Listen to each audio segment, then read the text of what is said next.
नमस्ते दोस्तों, यश Vihari AI studio में आपकी स्वागत है। आज हम लेकर आए हैं एक ऐसे शॉकिंग रियलिटी जो दिखते है कि मिडिल ईस्ट में हुई वार का असर पूरा एशिया पर कैसा पड़ा। फिलीपींस में 7,000 प्लस आइलैंड का एक खूबसूरत देश जहां 115 मिलियन लोग रहते हैं, एक दिन में फ्यूल क्राइसिस का शिकार हो गया। प्रेसिडेंट फेर्डिनेंड मार्कोस जूनियर को मजबूर होना पड़ा डिक्लेयर करने 1 ईयर लॉन्ग नेशनल इमरजेंसी। ये सिर्फ फिलीपींस की कहानी नहीं है दोस्तों, ये एक वार्निंग है पूरी दुनिया के लिए। जब यूएस, इजराइल और ईरान के बीच वार शुरू हुई तो लिटरली 1000 किलोमीटर दूर बैठे लोग भी सफर करने लगे। पेट्रोल प्राइसेस 200% बढ़ गए। डीजल फिलीपींस पैसे 130 पर लीटर क्रॉस कर गया। पब्लिक ट्रांसपोर्ट शटडाउन होने लगे। कॉमन फिलीपींस फैमिलीज को डिसाइड करना पड़ा खाना खाएं या घर जाने के लिए फ्यूल भरे।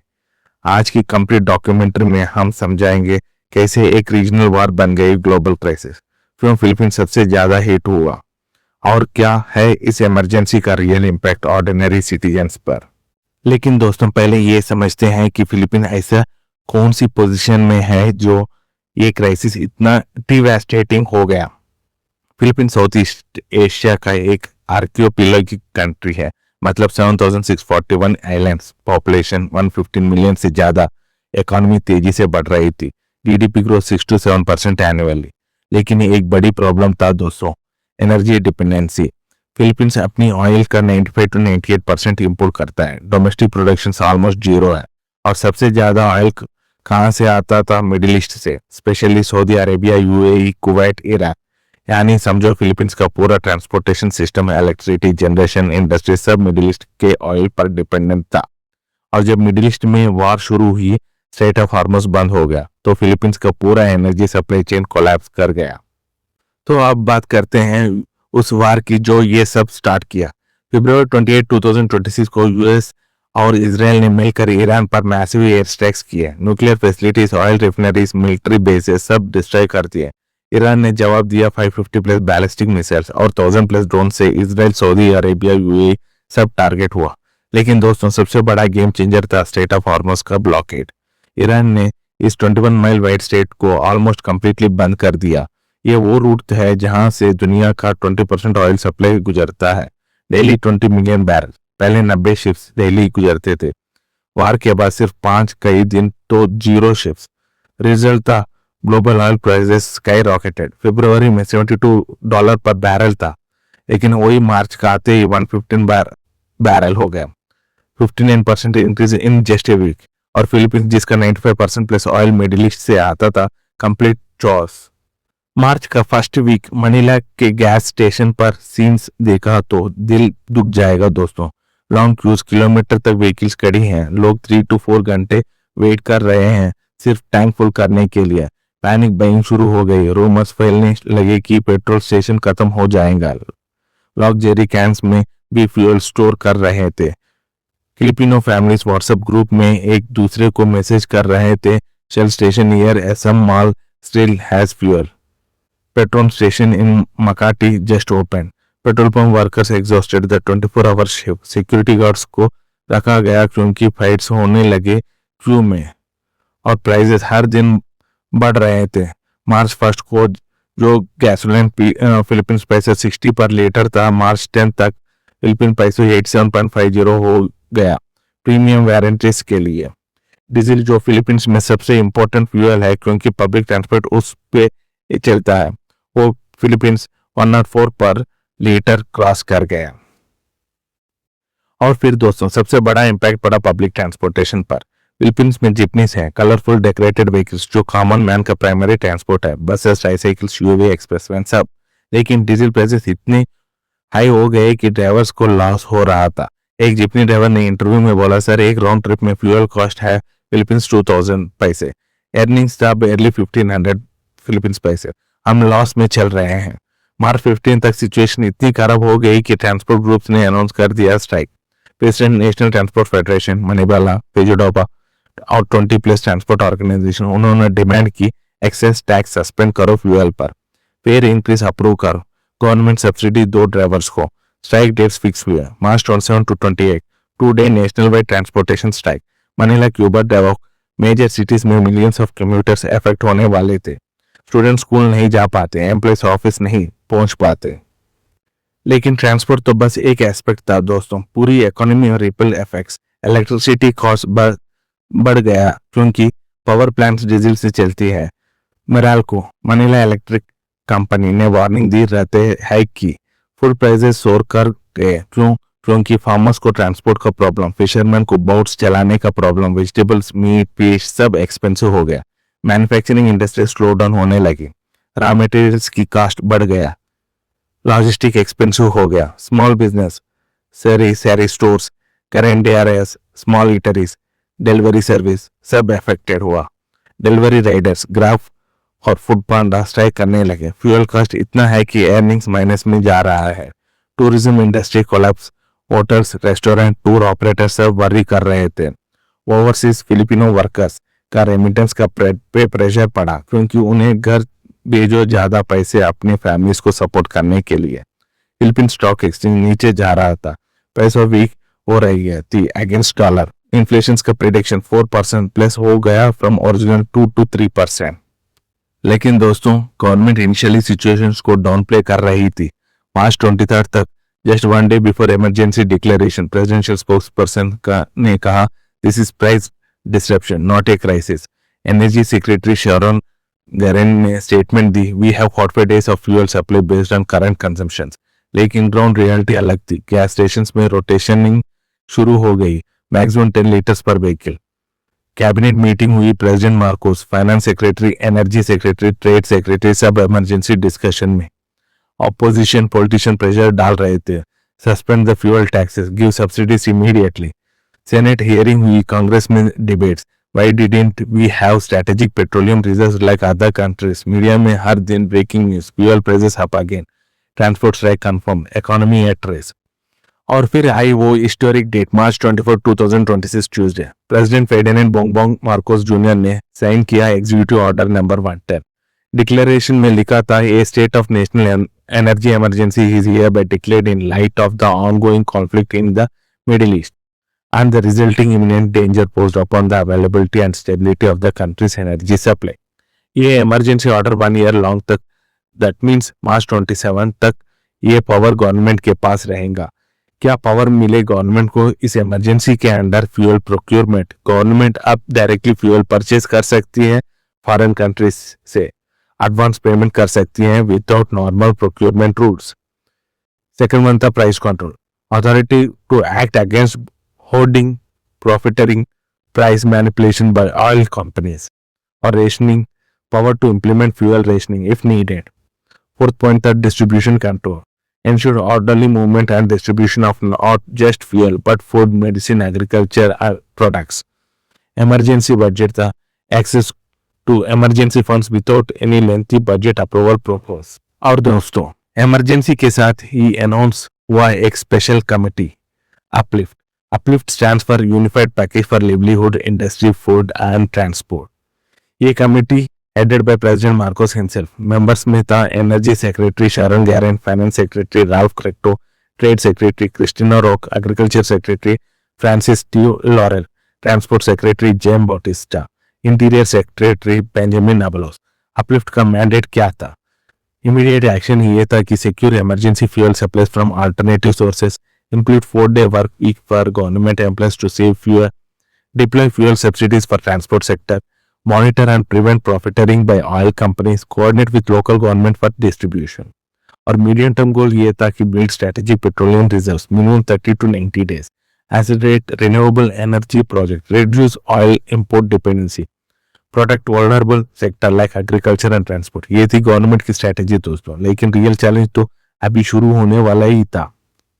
चलिए दोस्तों, अब तक देखे हैं हम फिलिपिनो की जिंदगी कैसे बदल गई इस क्राइसिस में। मनीला फिलीपींस की कैपिटल और largest metro area, population 13 million plus traffic के लिए फेमस था। लेकिन मार्च एंड तक EDSA मनीला में हाईवे पर ट्रैफिक 8% कम हो गई, क्योंकि लोग गाड़ी चलाना अफोर्ड नहीं कर पा रहे थे।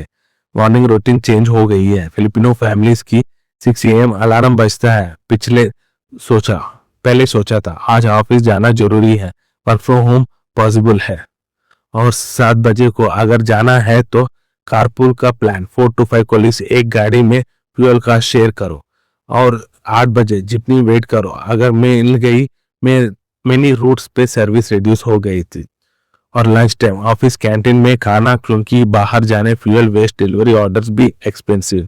इवनिंग ट्रैफिक कम, क्योंकि लोग काम निकले, लेकिन जो निकले वो स्ट्रेस्ड द फ्यूल कॉस्ट से। फैमिलीज में फाइट्स होने लगी, क्यों निकले गाड़ी लेके, वेस्ट ऑफ फ्यूल, क्या जरूरत थी माल जाने की। स्मॉल बिजनेस ओनर्स की तो जैसे लॉटरी लग गई उल्टी दोस्तों। सारी स्टोर्स ओनर एलिंग रोजा, उनका होलसेल मार्केट से गुड्स लाना एक्सपेंसिव हो गया, प्रॉफिट मार्जिन स्क्वीज हो गई। कैरिन ड्रेला, स्मॉल रेस्टोरेंट ओनर, मैंजूस, LPG for cooking expensive, vegetable expensive, customers कम आए क्योंकि transport problems, double value. Delivery riders, Grab, Foodpanda, Lalamove, सर फ्यूल एलिमेंट सेम है, कंपनी ने दी, लेकिन फ्यूल कॉस्ट डबल है, हम क्या करें, लोन्स ले रहे हैं to survive. Construction workers, many sites slow down टू गए क्योंकि raw material, transport expensive jobs at risk. Market vendors, customers कम है, जो आते हैं वो बार्गेन करते हैं क्योंकि उनके पास भी पैसे कम थे। और फिशरमैन, बोट चलाने में डीजल लगता है, many decided to not to go fishing क्योंकि इन्वेस्टमेंट वर्सेस रिटर्न्स में लास्ट है। OFW फैमिली जो रेमिटेंस पे डिपेंडेंट था, उन्हें घर में स्ट्रिक्ट बजटिंग करने पड़ी, लग्जरियस कंप्लीटली स्टॉप्ड। लेकिन दोस्तों मैनिला तो फिर भी कैपिटल है, रिसोर्सेस है। इमेजिन करो प्रोविंशियल एरिया का हाल, मिंडानो, वेसायास, रिमोट आइलैंड्स, वहां सिचुएशंस और भी grave. Palawan, Siargao, tourist destinations completely dependent on ferries and boats जो फ्यूल पे चलता है। Tourism collapse, farming communities, tractors उसे नहीं कर पा रहे हैं, मैनुअल लेबर से farming productivity down. Island hopping boats, local economy का बैकबोन, बंद हो गया। इंटर आइलैंड ट्रेड अफेक्ट हुआ। Health care crisis, remote areas में एम्बुलेंस फ्यूल नहीं अफोर्ड कर पा रहे थे, मेडिकल इमरजेंसीज में delay. Schools, many private schools ने हाइब्रिड क्लासेस शुरू कर दिए क्योंकि स्टूडेंट्स ट्रांसपोर्ट नहीं अफोर्ड कर पा रहे थे। इलेक्ट्रिसिटी, आउटर आइलैंड्स में जो डीजल जनरेटर्स पे डिपेंडेंट था, frequent blackouts. Communication, cell towers की diesel backups expensive, some areas में सिग्नल इश्यूज। ये थी ग्राउंड रियलिटी दोस्तों। मेट्रो मनीला से दूर, जहां कैमरा नहीं पहुंचती वहां ज्यादा स्ट्रगल। अब इंटरेस्टिंग बात है दोस्तों, फिलीपींस अकेले नहीं था इस क्राइसिस में, पूरा साउथ ईस्ट एशिया अफेक्टेड हुआ, लेकिन रेस्पॉन्स अलग अलग था। थाईलैंड में तो उन्होंने क्या किया, थाईलैंड के पास था ऑयल फ्यूल फंड 1.7 बिलियन बात इनिशियली, प्लस 39.8 बिलियन बात surplus from other fuels. Government ने इमीडिएटली एक्शन लिया, डीजल प्राइस CAP कर दी 30 बात पर लीटर पे, अराउंड फिलीपीन पैसे 48, मतलब ताई सिटीजन्स का प्रोटेक्शन मिली, प्राइस आगे नहीं बढ़ा। फिलीपींस में डीजल फिलीपींस पैसे 104 प्लस हो गया। थाईलैंड में 30 बात फिक्स्ड था। थाईलैंड गवर्नमेंट ने सब्सिडी प्रोवाइड की ऑयल फंड से, सिटीजन्स को डायरेक्ट इंपैक्ट नहीं पड़ा इनिशियली। क्यों, बेटर प्रिपरेशन थी थाईलैंड में, क्योंकि प्रीवियसली फ्यूल क्राइसिस 2008 और 2014 से सीखा था, स्ट्रेटेजिक रिजर्व्स बनाए। तो वियतनाम में सोशलिस्ट इकोनॉमी लेकिन स्मार्ट डिसीजंस। वियतनाम गवर्नमेंट ने मार्च 10 तक क्राइसिस की जस्ट 10 डेज बाद import tariffs on fuel reduce कर दिया 0%, मतलब गवर्नमेंट ने रेवेन्यू सैक्रिफाइस किया सिटीजन्स को रिलीफ देने के लिए। प्लस उन्होंने भी सब्सिडीज अनाउंस की for public transport and agriculture. Vietnam का एडवांटेज, उनके पास रशिया और मिडिल ईस्ट दोनों से ऑयल सोर्स था, diversification. Philippines 95% plus middle East dependent. Indonesia, world's 4th largest population, Indonesia coal export कर रही थी फिलीपींस को। मार्कोस गवर्नमेंट ने डील साइन की इंडोनेशिया से स्टडी कोल सप्लाई के लिए, पावर प्लांट के लिए। इंडोनेशिया का डोमेस्टिक ऑयल प्रोडक्शन भी बेटर था फिलीपींस से, दो वो भी नेट इंपोर्टर है। मलेशिया, उनका सिचुएशन बेटर था क्योंकि पेट्रोनास नेशनल ऑयल कंपनी जो फॉरेन कंट्रीज में इन्वेस्ट करती है, रिटर्न से लोकल प्राइसेस को सब्सिडाइज किया। स्ट्रेटेजिक पेट्रोलियम रिजर्व्स था, डोमेस्टिक प्रोडक्शन फिलीपींस से ज्यादा। सिंगापुर, छोटा कंट्री लेकिन smart regional oil trading hub, strategic reserves मैसी, क्राइसिस में भी स्टेबल। की लेसन दोस्तों, प्रिपरेशन मैटर्स। फिलीपींस अनप्रिपेयर्ड था, लेकिन दोस्तों फिलीपींस की सफरिंग सिर्फ डोमेस्टिक नहीं थी। एक हार्ट ब्रेकिंग स्टोरी है जो डायरेक्टली ईरान वॉर से कनेक्टेड है। Mary Ann De Vera, 45 years old Filipino care giver, Tel Aviv Israel में काम करती थी। फरवरी 28 की रात जब ईरान ने इजराइल पर मिसाइल अटैक किया, मैरी एन अपने एल्डरली पेशेंट को बॉम्ब शेल्टर में ले जाने की कोशिश कर रही थी और उस वक्त एक ईरानियन मिसाइल ने बिल्डिंग को हिट किया। मैरी एंड डी वैन शहीद हो गए। दोस्तों, ये फर्स्ट कंफर्म फिलिपिनो कैजुअलिटी थी इस यूएस इजराइल ईरान वार की। उनकी फैमिली पंपांगा फिलीपींस में थी। ओएफडब्ल्यू रिमिटेंस पे डिपेंडेंट, सडनली इनकम सोर्स खत्म और एक फैमिली मेंबर को दिया। 10 मिलियन प्लस फिलिपिनो दुनिया पर में काम करते हैं एज ओएफडब्ल्यू। मिडिल ईस्ट में लाख फिलिपिनोस वर्कर्स उनकी सेफ्टी रिस्क में थे। फिलीपींस गवर्नमेंट ने एडवाइजरी इशू की Filipino in war zones evacuate if possible. Repatriation efforts शुरू हुई। मार्क एंड की डेथ ने फिलीपींस में वार को रियल बना दिया। ये सिर्फ टीवी पर न्यूज नहीं थी, ये फिलिपिनो लाइफ से अफेक्ट कर रहा था। नाइन Thomas 52 years old jeepney driver Manila में रहता था। 25 साल से ड्राइवर कर रहा है। फैमिली ऑफ 5 वाइफ और 3 चिल्ड्रंस। उनका डेली रूटीन था before crisis morning 5 AM start और night 9 PM end. Daily fuel cost Philippines 800 से लेकर 1000 पैसा। डेली अर्निंग्स था 250 से लेकर 3000 फिलीपीन पैसे। नेट प्रॉफिट मिलता था अराउंड 1500 से लेकर 2000 फिलीपीन पैसा। एनफ पर फैमिली न्यूज था। आफ्टर क्राइसिस से क्या हुआ, डेली फ्यूल कॉस्ट हो रहा था फिलीपींस 2500 से लेकर 3000 था, बट और डेली अर्निंग्स भी उतना ही था फिलीपीन 250 से लेकर 3000। तो उनकी same passenger same fair, net profit 0 और sometimes it's negative. Nine Thomas interview में बोला, सर हाउ टू सर्वाइव, जितनी चलाना इज माई ओनली स्किल। 25 साल और अब डेली लॉस, पैसे बारो कर रहा हूँ रिलेटिव से, कितने दिन, किड्स की school fees, mortgage payments. Thousands of driver same situation, strike करने के अलावा कोई ऑप्शन नहीं बचा था उनके लिए। Rodriguez family, typical middle class Filipino family. John IT professional, Maria teacher और 2 बच्चे हाई स्कूल एलिमेंट्री में पढ़ते हैं। रेंट है फिलीपींस 15,000 पैसे। यूटिलिटीज आते हैं 3000 फिलिपीन पैसा। फूड के लिए एक्सपेंसेस होता था 20,000 फिलिपीन पैसा। ट्रांसपोर्टेशन एरर 8000 पैसा। एजुकेशन के लिए 10,000। सेविंग कम से कम 5,000। टोटल 61,000। कंबाइंड इनकम था 65,000। मार्च 2026 बजट आफ्टर क्राइसिस, रेंट उतना ही था 15,000 सेम। यूटिलिटीज बढ़ गए थे। इलेक्ट्रिसिटी अप हुआ फिलीपींस 4,500 और food 28,000। Prices up around 40%। Transportation Philippines 15,000, पहले था 8,000। अब एजुकेशन के लिए सेम बजट 10,000। सेविंग्स 0 और ऊपर से 72,500 income. Still income is 65,000। 7,500 depression deficit में है। मारिया बोली इंटरव्यू में, we are using credit cards no, emergency fund almost खत्म। अगर ये सिचुएशन 3 to 4 months कंटिन्यू हुई, वी विल बी इन डेप्ट, worried about future. This was reality of millions of middle class Filipino family. दोस्तों, आप देखे हैं इकोनॉमिस्ट क्या प्रेडिक्ट कर रहे हैं फिलीपींस के फ्यूचर के बारे में। GDP growth projection, pre crisis target था 6.5 से लेकर 7% for 2026। Post crisis revise 4 to 5%। If war and so worst case 2 to 3% if war prolongs. Inflation pre crisis 2.5 से लेकर 3.5। Current projection 4%। Potential peak 6 to 7% if oil hits $150 per barrel. Unemployment, transport sector 50,000 plus job sectors. Tourism 1 lakh plus job affected. Small business closures 10,000 plus. Debt, government borrowing increased for subsidies. Household debt rising. Credit card usage up to 40%. Business loans for survival. Poverty, risk of 2 to 3 million people falling below poverty line. Food insecurity increasing. National Economic and Development Authority NEDA warned if crisis extend beyond 6 months recession possible.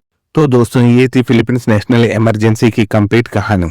Energy security is national security. Philippines का 95% plus middle east dependency proved fertile. Countries को diversified करना चाहिए energy sources. Strategic reserve critical. Thailand, Singapore जैसे countries prepared था। Philippines को minimum 90 days reserve बनाना चाहिए। Regional Wars, global impact, middle east से 1000 kilometre दूर फिलीपीन सफर कर रहा है। ये इंटरकनेक्टेड वर्ल्ड है। Vulnerable population suffer most. OFWs drivers and small business owners, poor families crisis में सबसे ज्यादा hit. Government preparedness matter, emergency declaration necessary था लेकिन ज्यादा एफर्ट होता अगर पहले से प्रिपरेशन होती। करंट स्टेटस क्या था? इमरजेंसी एक्टिव है, 1 year lock. Fuel prices still high, diesel Philippines 126 paisa plus gasoline Philippines 98 paisa, kerosene Philippines 157 paisa plus transport striker planned for March 27 to 28. Uplift committee working on procurement from alternative sources. Government ने कांग्रेस से emergency powers मांगे पर tax suspensions. Talks ongoing with Indonesia, Malaysia for fuel supply. Future outlook. If Strait of Hormuz reopens soon, 3 to 4 months recovery. If war prolongs, every decision possible. Long-term Philippines must build strategic reserves and renewable energy. Regional cooperation needed. Asian countries should create collective energy security framework. दोस्तों ये सिर्फ statistic नहीं है, ये है millions of ordinary Filipino की daily life struggle. Families जो decide कर रहे हैं डिनर स्किप करें या फ्यूल बहा रहे हैं भरे, स्टूडेंट्स जो स्कूल नहीं जा पा रहे हैं, वर्कर्स को कब जॉब्स खो रहे हैं. वार कभी अकेले कंट्रीज को अफेक्ट नहीं करेगा करता. ग्लोबलाइजेशन की इस एज में regional conflict means global suffering. Philippines का ये नेशनल इमरजेंसी एक लेसन है पूरी दुनिया के लिए. Prepare for worst, hope for best. ये था यश विहारी ये स्टूडियो से. फिलीपींस फ्यूल क्राइसिस और ईयर लॉन्ग नेशनल इमरजेंसी की कंप्लीट इनसाइड स्टोरी. अगर आपको ये डिटेल्ड एनालिसिस पसंद आई तो लाइक बटन दबाएं, शेयर करें ताकि और लोग भी अवेयर हो सकें. सब्सक्राइब करें यश विहारी ये स्टूडियो को, बेल आइकॉन प्रेस करें. कमेंट्स में बताइए क्या इंडिया भी ऐसी क्राइसिस पे प्रिपेयर्ड है. फिलीपींस को आगे क्या स्टेप्स लेने चाहिए. आपकी एरिया में फ्यूल प्राइसेस का क्या हाल है. Thank you for watching. Stay informed, stay prepared. जय हिंद.